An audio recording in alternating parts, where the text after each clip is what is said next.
Keling, mana shu surat tasviriy san'at asarlarida qaysi biri sizniki? Bir ta'riflab ketsangiz. Sal chashma. Shu asaringizni juda yaxshi ko'rar ekansiz shekilli. Bu yoqda o'tib olay, quyosh chiqyapti.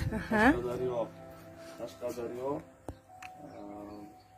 viloyatining Sarchashma degan qishlog'i bor.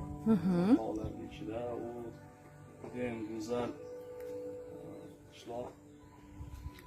Shu borib ijod qilayotgan safarlarimizda albatta shu yerda ta'sirlaganman, kichkina etyud qilib, o'rganib, keyin albatta ustaxonaga kelib, bilan katta razmerga. Qachon chizgansiz bu asaringizni? Bu asar 2014-yillari xohlasa. 12 yil oldin-a? Qoyilman. Yana? Bu o'zimizning Shohimardon. O'sha mashhur Shohimardon. Shohimardonning yordona aziz joylari. Ertalangiz qoldi. Hali bormaganman, borish nasib qilsin. Albatta boring. Sizni bu asaringizdan keyin bormasam bo'lmaydi degan fikr tug'ildi. Shunday go'zallikdan bebahra yuribman, qarang. Juda go'zal joylar. Juda ham chiroyli. Albatta o'zimiz ham hamma bo'lib siz bilan borib ijod qilib kelamiz. Xudo xohlasa, rahmat. Endi mana bu go'zal asaringiz haqida gapiraylik. Sizniki bu?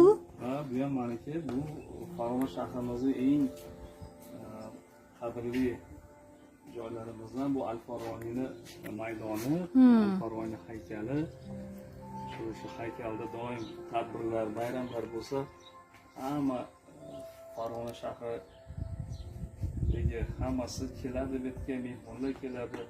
Hattoki O'zbekiston o'tib ketganlar ham, nikohdan o'tayotganlar, ha? O'tayotganlar ham kelib juda ham muqaddas joylardan biri ekan, nima deydi, insonlarni yaxshilikka undovchi. Bobomizga ta'zim bildirib, muborak joylardan.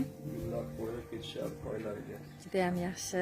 Men ham bu yerda bo'lganman. Yaqinda vodiy bo'ylab vodiylarni kezarman, Dilxush deb nomlangan foto ko'rgazma o'tkazganimda xuddi shu maydonning orqasida Farg'ona viloyat tarix va madaniyat muzeyi bor ekan. O'shanda ko'rdim bu joyni. Juda ham xursandman.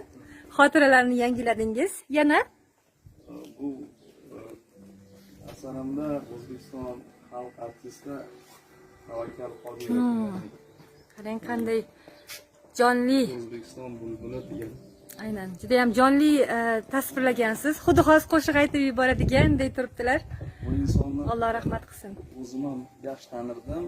Biz yosh edik, endi juda ham yaxshi inson edi. Haligi yosh tanlamasida suhbatda ham nimangizga qarab turib ham, yoshingizga qarab turib ham o'sha siz bilan muloqotga kirishga to'g'ri.